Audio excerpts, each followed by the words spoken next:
Hi everyone, as promised I'm back. It's Driftwood again this week for another video. This time it's a review of Aragami 2. The first game was released back in 2016 if I'm not mistaken. The development of the sequel began I think 2 years later, but the problem is that the developers, as many studios, had to face the COVID-19 situation. And I think half the development had to be done from home, which might explain the problems we've found in the game, or at least the things that made the game a lot less fun and interesting than we expected. We didn't have incredibly high expectations, but we really enjoyed the first game. And I have to say, and I don't mean to spoil anything, but that I've been disappointed, and this video is supposed to explain why. So first, just a few words about the story. I'm not going to reveal much, but the first thing I think which is important to mention maybe is that this sequel was thought as a standalone experience, meaning that if you haven't played the first game back in 2016 or since then, that's not a problem to understand what's going on.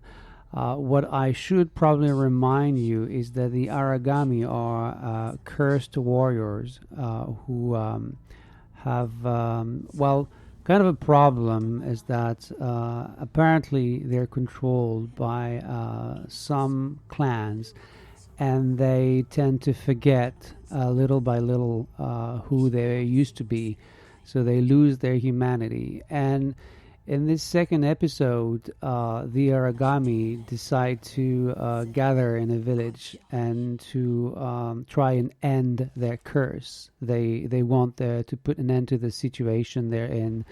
They don't want to be used by the clans, and they simply want to, maybe become human again and to know how they ended up like that.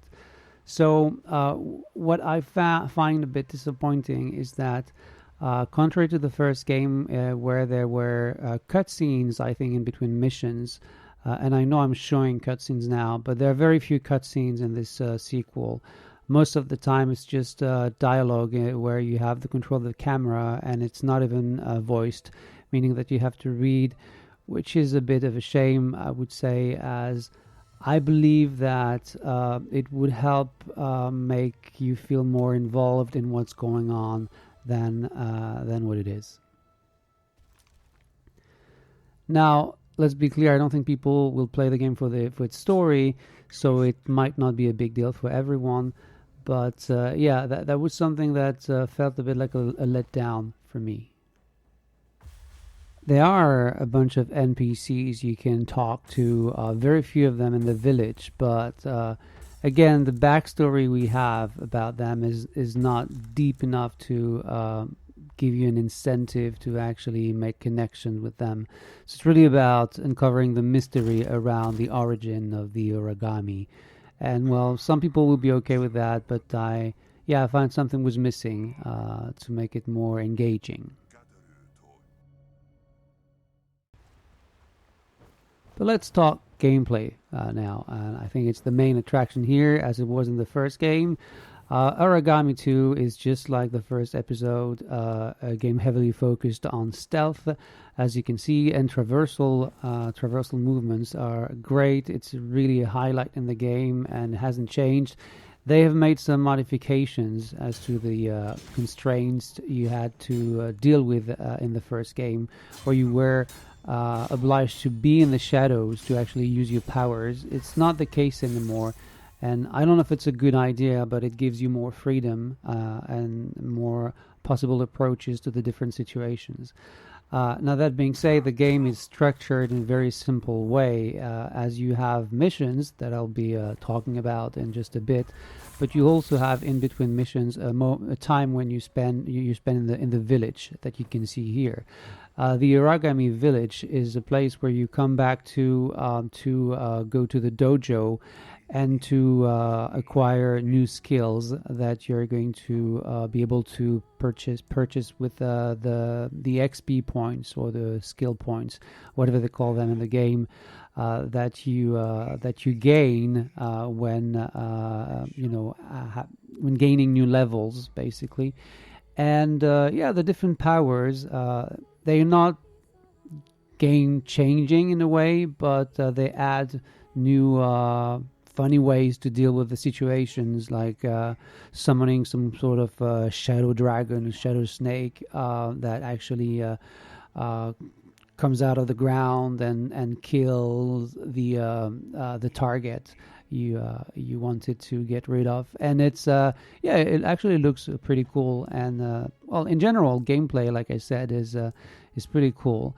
The problem is when you realize something about the different missions after a few hours. Talking about the village, also something that we'll see. It's a place where you can also buy new gear. So you have the tools you might need, like the shurikens, for example. There are poisoned darts that have different effects. You can also buy potions to enhance your attack abilities for a short period, or your defense abilities for a short period, which will help you in combat, because there's combat, as we'll see.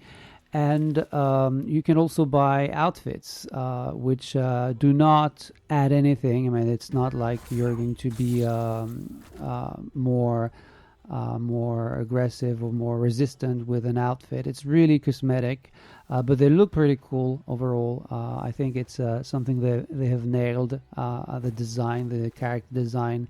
Maybe a bit less interesting when it comes to the enemies, although there is more variety, I would say, in the enemy design in this episode than in the first one. Maybe also in the way the enemies react, although I'm not too sure.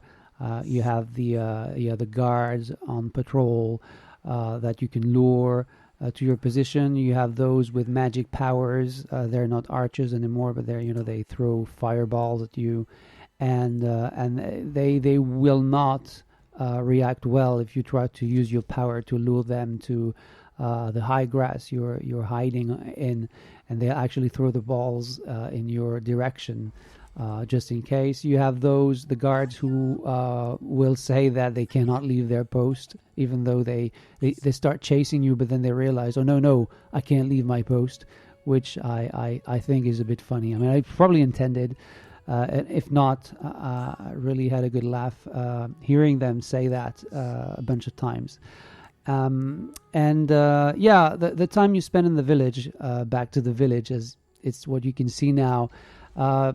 Other than getting new skills and gear, it's really not much to do. A few people to talk to, as I was saying before. The leader of the Aragami movement, well, it's not really a movement, but they start a sort of rebellion in a way, that will give you assignments, and you have to go to the mission board to select a mission. So that's all you do. I mean, the place is pretty big. But unless maybe there are some missions taking place there toward the end, I've only played 9 to 10 hours. I've been told that the game was supposed to last about 14 hours. And now I'm going to talk about what I think is the main problem of the game, at least in my perspective and my experience, is that it's probably too long for its own good, and it's not long for the right reasons. The main reason why it's so long, I believe, aside from the fact that you might take more or less time to complete a mission because you want to be stealthy, you don't want to knock down anyone, you don't want to kill anyone, so you have to wait for the right moment to move. And sometimes I guess it can be tricky if you do it this way. But aside from that, the main problem, the reason why the experience is so long, is because they make you go back to the locations you've already visited over and over again. So it's not just one or two times, it's three times, four times, five times, even more. And sometimes you only get access to just a part of the map, so which makes sense in a way in the beginning. Like, okay, you can't go everywhere. We're just giving you a small part so you can get used to it. And as in a rally game, for example, when a stage you have to compete on a small portion of the stage, and then they add other portion, and then you can do the full thing. Why not? The thing is, when the level like this one are all open, it's great because there is a lot of space, and you're not guided too much, meaning that you're not going to see the objective marker unless you get very close to it. And I like that. Some people don't, but I think it's a great thing because you have to explore. But when it's the fifth time you're in some place, and you know that you're going to have to do more or less the same objectives than before, which is like kill one target, kill two, 10 sometimes. Even had one mission where I had to kill 24 soldiers. Yeah, 24, that's a lot.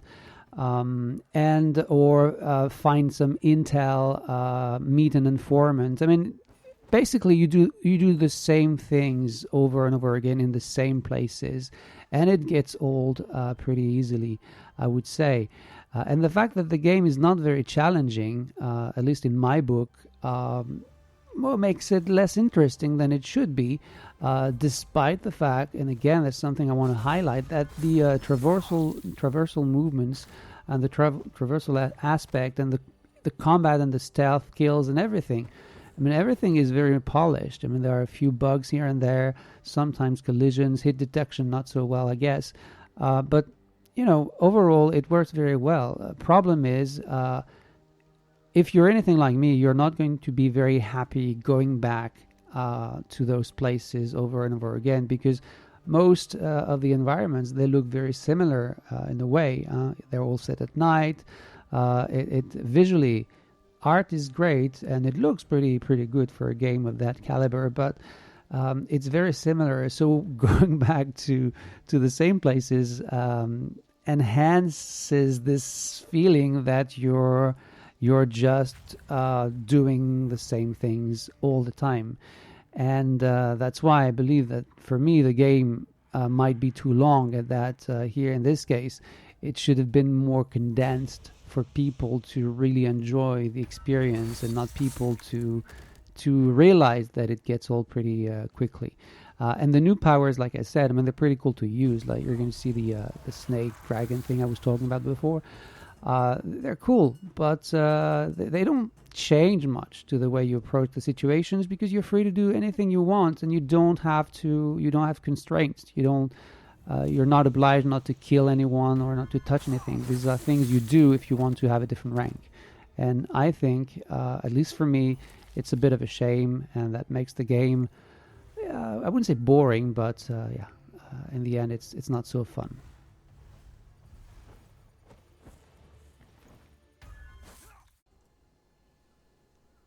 So I guess I've made it pretty clear that I've been really disappointed by Aragami 2. I didn't have incredible expectations for the game. I mean, I realize it's a small team.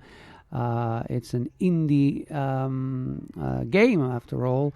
And I also understand that the COVID-19 situation made it more difficult for them to develop the game, as I think half the development had to be done from home. And I guess that is something to take into account.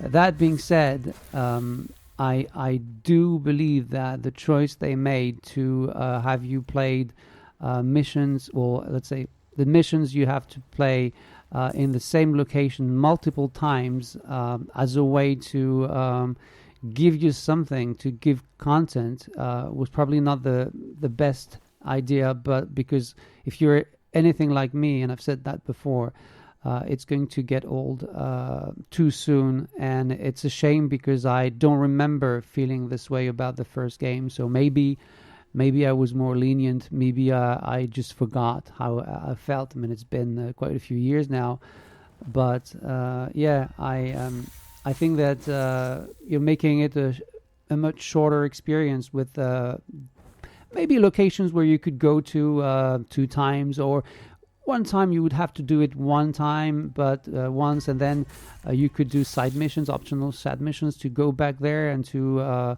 because you'd master the environment much more easily, so you'd be able to rush more than the first time. It could be interesting, and add challenges and things like that.